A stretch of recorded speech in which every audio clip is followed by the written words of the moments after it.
Hi everyone, Comic Reviewer here. This time reviewing on Sonic the Hedgehog issue number 36, IDW Comic Review.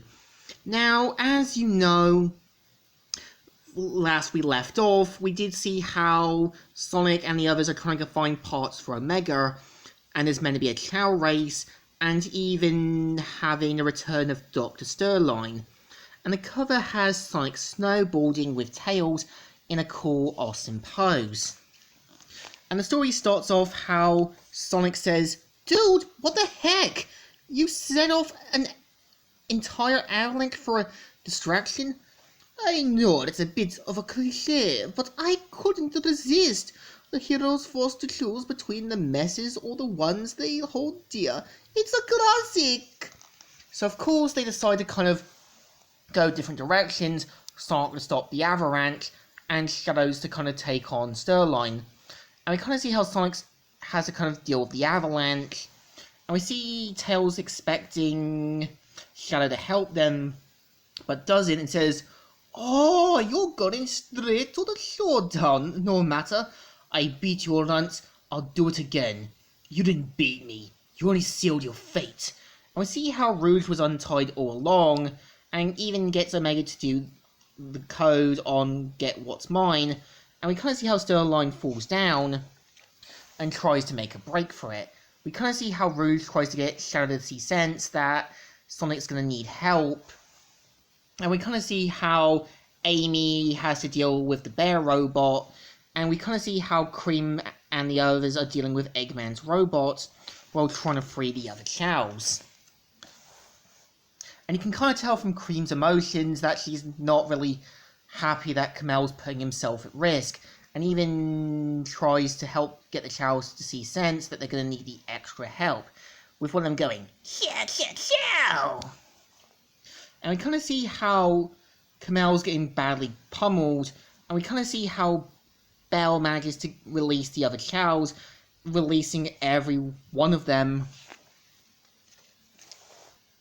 And even Cream seeing how Kamel is alright, and we kind of see how Amy's so worn out, but luckily gets the firepower she needs, and we kind of see how she manages to pummel the bear robot with her hammer, and landing down saying, "Phew! Wouldn't stuck being a desk, I haven't done that much cardio in a while." And we kind of see how they make a quick break for it, warning them of an avalanche. And we see Sonic saying, "I'm usually running away from these things, not trying to stop them. How am I going to handle this? I didn't know stopping an avalanche involved so much hand warning. Shadow, you showed. Consider this a debt repaid for Sunset City." And we kind of see them using the trees and that as a giant dam. As soon as it looks like it's working, they're quite relieved, but it's that kind of thing where we've done it, but it's kind of got screwed up again. And we see them trying to stop it the best they can.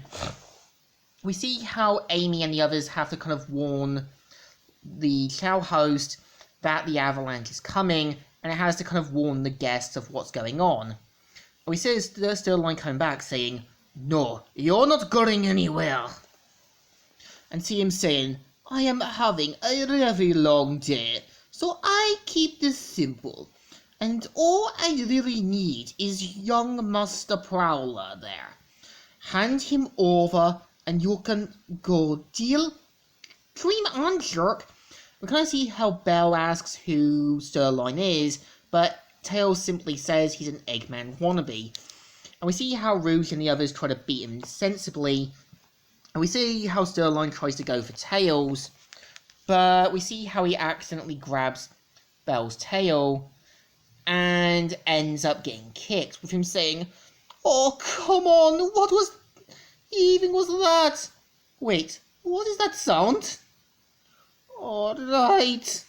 And we kind of see him getting snowed in, and we kind of see how the giant avalanche comes through, and how the Shadow manages to withstand. And we kind of see how Amy sees if Sonic and that are okay, which they survive. And of course, we kind of see how Sonic's relieved everything's okay, and sees how Belle is. And of course, we see how Tails needs her to help him at his workshop.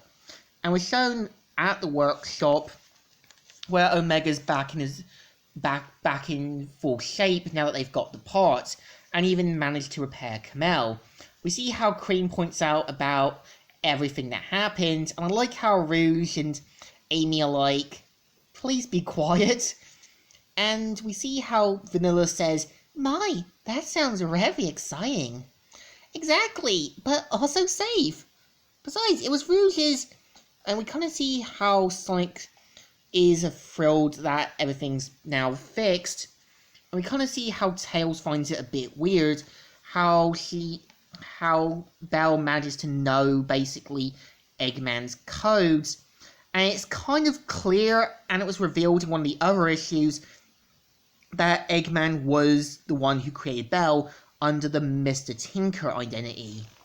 And of course, we see how Sterling is disappointed that things didn't go exactly the way he hoped, but has a bit of Tails' DNA, which he's got some plans for. And yeah, this is the series. So I feel this issue is a bit of a quick hit and miss.